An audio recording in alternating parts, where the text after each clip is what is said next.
Hi, friends. A very warm welcome to our next episode, The Retirement Lifestyle Planning. I am Maria Pontis with 4 decades of a corporate journey, coach, and an author. On our episode today, we have our guest all the way joining us from Malaysia. She is a loving mother of 3 children in their late 20s and an unwavering supportive husband by her side. A seasoned professional with more than 4 decades of experience under a belt. But don't let that fool you. Post-retirement, she upskilled as a certified Arfeen Khan Academy coach. She is an author of 2 books. One, What's Up, Mum and Dad? And the second, Disconnect to Connect. If that's not enough, she is co-authoring her 3rd book, which is soon to be released. She's still got plenty of spunk and humor left in her. When she's not globetrotting, she's cooking up a storm or painting masterpieces, or you'll find her looking on the internet for the latest health tips and tricks. With her infectious laughter and quick wit, she is the life of the party. Just in case you meet her at the party, don't let her near the karaoke set. With that, let me invite the extremely talented young lady, Greeja D'Silva, all the way from Malaysia. Hi, Maria. Greeja. Hi. Thank you for joining us all the way from Malaysia today. My friends and audience in India will be very, very excited to have you over and hear from you. It's my pleasure, and I hope I don't disappoint them. Definitely not, Greeja, because you have so much under the belt and we're just waiting to hear from you. So let's begin. Right. Tell me, how did you prepare for your retirement? Okay. Well, as I neared my 60th birthday in 2019 June, I just contemplated on life thus far and felt that, look, it's time for work to take a back seat or to have no seat at all. I wanted to do the things that I wanted to do and which I had kept on the back burner for such a long time. And, we never know when our call comes. Yes. We don't want to have any regrets on the deathbed, how I wish this and that. So I said, okay, work is important. Yes, it brings in the money, but at the same time, there's more to life than work. Relationships are important. Relationships for which we've not had time previously because of career development and so on. So that's how I made my plans. I discussed it with my husband. We both have mutual interests in travel, in cooking. Wow. So we said, let's devote our time to that, besides spending time with the kids who are now rapidly growing up and getting into their own lives as well. True. Yeah. That is good. I mean, you have so much of energy around you to actually get into your preparation. It becomes so important to have your family also in this journey. Yeah. Tell me, what are the few important things you did to take care of your financial planning and health planning? Okay. I think very early on, as far back as 3 decades ago, or 3.5 decades ago, I decided that both my husband and I should invest in mutual funds or unit trusts. Okay. I'm not basically a risk taker. So unit trusts are very, very safe. So we invested in that. Plus, in Malaysian society, we have the Employees Provident Fund. Yes. Which we can withdraw from. I'm sure in India it's the same, probably with a different name. Yeah. So during our career, because we were both with the private sector, we invested in those funds as well as required by the government. In addition, as far as health was concerned, we took up health insurance packages, and we know that is not sufficient. So what we do is we make sure we take care of our health as well. Everything is in moderation. But during working years, it's a bit difficult to really find time for actual healthy eating, or to exercise as we would want to, as much as we want to, because the job constraints, the time constraints, the schedules, the targets, that comes in the way. I think everybody experiences it. It's the rat race. True. Very competitive. So we do as much as we can, but within limitations, of course. Great. So, I mean, you were mentally preparing yourself and actually put those, implemented your plans as well. Yeah. So, can you share with us what are your wild dreams and desires towards your retirement life? Okay. Wildest dreams, you don't want to know. It can get really naughty. So, yeah. Okay. The not so wild ones. Travel at the top of the list is travel. We both just love exploring new places, sometimes off the beaten track, not necessarily the touristy places which are mentioned on blogs and sites, websites. Okay. And we have discovered quite a number in India, much to our surprise. Even the Indians themselves didn't know of, but that's quite true. But that's quite true, because I think we generally by nature, we don't go to the places that are nearby to us. We like to go far away. But in certain parts of India, we discovered places because my husband is an avid reader. He comes from a social science background. He's interested in cultures, civilizations, and so forth. So we make it a point, once he has read up, okay, let's go to this place. Okay. And we don't go with organized tours, because I don't think any organized tours takes us to those places, So just two of us, and then we've got our guide, and we just go off. So the plan was basically to visit as many countries as possible while we are still healthy and able-bodied, because we never know what will set in, to deter us. So that's at the top of the list. The other one is we are both very interested in the cooking, culinary arts. And he generally puts a post on Facebook, and he has a large fan base. Wow. I am in the sidelines. I'm basically not a person who likes the limelight. So therefore, he likes to boast of his culinary adventures. I help him out. And therefore, one of our dreams is to set up a restaurant when he also retires. Okay. My mouth is already watering, hearing the word food. And of course, the other desire is basically to reconnect with old friends who we have sort of neglected or lost touch with over the passage of time, because again, everybody is busy. It's not just us. So they are also busy. And we also want to reconnect with relatives, immediate family members for whom we've really not had much time. And finally, for myself, more me time. Yes. As women, we play so many roles, and we think each role is so important. We tend to neglect ourselves. Absolutely. So the other one was basically more me time, as in all those things I put on the back burner for so long, over 4 decades. My passions one was cooking, of course. And, COVID helped, because when you're confined in the house, and you can't cook the same thing every day. So you look up recipes, and new dishes are born every day, cooking, painting. I love to paint. And I've got a few pieces on my garden wall, which are built-in structures. Okay. And which looked very mundane, because it was just a structure inbuilt on the wall. So I decided to give it some color. Beautiful. Painting was that. Other than that, I would say reading.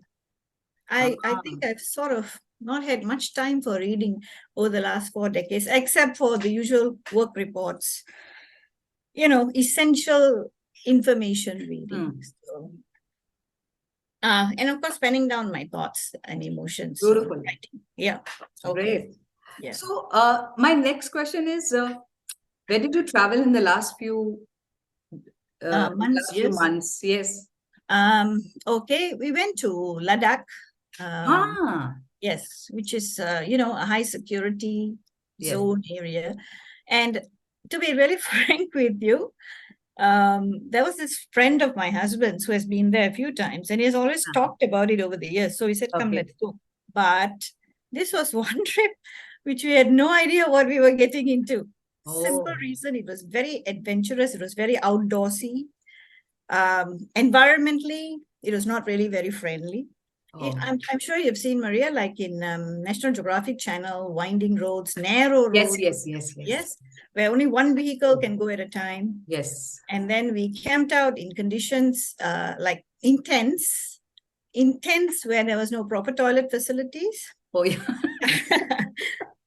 It was in the wilderness. There were some wild animals, but luckily we were quite safe because our guide knew what action to take. And freezing temperatures below 0 degrees. And we were all wrapped up.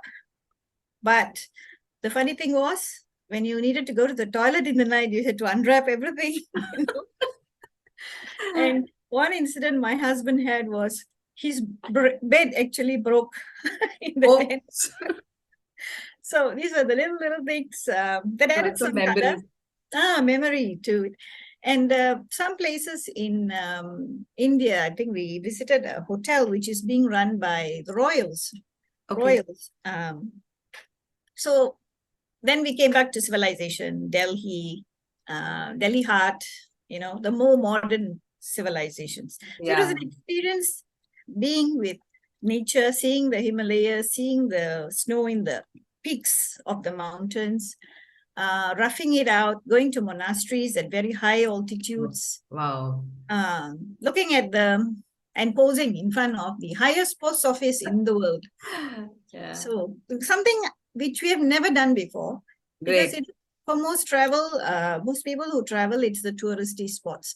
Yes. But I think given my advancing age, I would not repeat that adventure. I liked it. It's a very good memory and it's an indelible memory. I will never forget it. That's for sure. Great. Yeah, that is really interesting to hear from you. So what is the ongoing personal development that you are pursuing? Okay. Or you would have done after your retirement? Yes. Okay. I'm basically a person who likes to assist others. And I think kindness and compassion, empathy are some of my core values, as was identified during the Arfeen Khan's coaching program early on itself. So there was this call to help, especially when it came to people who are having problems and are mentally affected. So my first choice was to enroll for a coaching program. And Arfeen Khan provided that program through the Incredible You coaching program. I'm also basically a person who's a good listener and non-judgmental. So I'm also a peacemaker personality. I'm sure you're familiar with that, Maria. Yes, so I'm able to see both sides of the coin. So important. Some may say I'm sitting on the fence, but I'm usually willing to listen to both sides before I arrive at a judgment. So I turned to be a certified coach via Arfeen Khan's program. And after I completed that, I was also exploring other short courses and other programs. And now I decided, look, I'm a Sinhalese, so I've not spoken Sinhalese at home for a long time, so it's gone rusty. And I decided, okay, I should pick up and also teach my daughter, because my daughter is very fond of saying, one of my daughters very fond of saying, but you never taught me, that's why I can't speak. So the bill is thrown at you. Yes, that's right. So I've taken that up. It's an ongoing course at the current moment, because there's level 1, basic, and intermediate, and so on. So I just finished the basic one. And I'm going to move on next to a conversational Hindi class, because thanks to you, you've been prompting me for that, because every time you all have sessions, you all tend to lapse into Hindi, and I say, I'm sorry, I don't understand. Would you tell us in English? So I'm trying to pick up, but that's through YouTube. That's through YouTube. Not a proper online class. But hats off to you. Thank you. Namaste, is it? Or namaskar? Yes, Which one? namaste. One of it. Okay.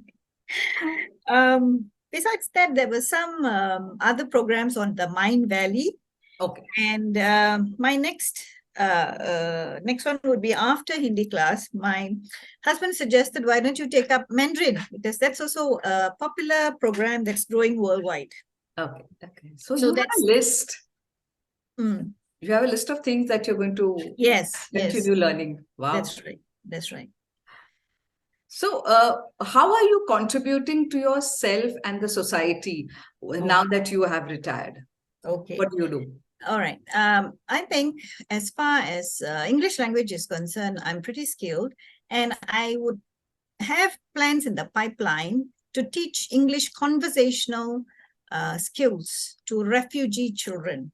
Okay. Because there are a lot of refugee children here from different countries, Okay. and they're not really able to attend school and things like that. Okay. Okay. Not a proper one anyway. So this would be on a voluntary basis. Then, as a Buddhist, we have this practice of giving dana. Dana is offering of cooked food to monks or to orphanages or to old folks' homes. So on a regular basis, usually about once in 2 to 3 months, I offer cooked food to elderly people in an old folks' home, which is run by the Buddhist temple. Okay. And that's usually in memory of my dearly departed family members. That's nice. I also give free coaching on a need basis. People do know, my friends, relatives know that if they come across somebody who is in need of counseling or coaching, that person is referred to me. So great. Yeah. I have a huge contribution from your side. Actually, very little contribution. No, even that little means a lot, which otherwise you would have never thought of doing or never done. Yeah. Even that little means a lot. I think hats off to you. Mm. Let me ask you, what do you do to keep yourself active when having fun with your hobbies for a rewarding life? I mean, how do you enjoy that? Right. Okay. I always like to see things bloom. So gardening is one of my favorite pastimes. And when I go on my walks, when you go on your walks, you meet new people. And some of them are so generous with giving you seedlings, plants, and so on. So not only do you develop a friendship, you also develop a garden in the process. Lovely. Yeah.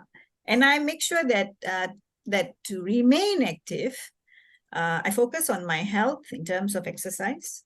I am now able to, because I have more time, to cook healthier meals for the family. And that takes up about maybe the first half of my day. And because my mother-in-law is with me, she's 82 years old. She's not of very good health, but she's mobile. She is mobile. I try to make sure that her needs are met as much as possible. So that also keeps me active. And also to make sure that we can run a long way. Run as in not physically run, but we are there for the next, hopefully 20 years. Make sure there's also sufficient funds. So to me, finance, health, all contribute to making sure I can enjoy my travels, I can cook good food, and other dreams that I have, socializing. Yeah. Right? Okay. So great. I mean, there's so much you have in your bucket. There's nothing that you cannot do for yourself. I think that's awesome. So my last question to you is, what are those most important lessons you'd like to share from your experience of retirement planning, where the audience will make use of the insights to make use of their own, retirement plans? Okay. I think way before you near your retirement itself, although it's not too late, even as you near your retirement, you should ensure that your finances or financial records are kept properly. Yes. And that you have enough finances. Of course, there's no such thing as enough money for all of us. We never believe there's enough or sufficient funds. But we should be able to calculate on average roughly how much it will take us to at least keep going for 15 to 20 years on an Yes. average lifespan of 70 to 80. So funds are important. And because we all have lifestyle dreams, desires, and, things we want to achieve, all these are only possible through finance Yes. and good health. So absolutely. That's a very powerful combination and very vital combination. But, just being physically active is not enough. You have to keep on learning. Otherwise, your gray cells, gray matter will actually die and you will retire. So you don't want that to happen. You don't want Alzheimer's, dementia to kick in. So keep yourself mentally active as well.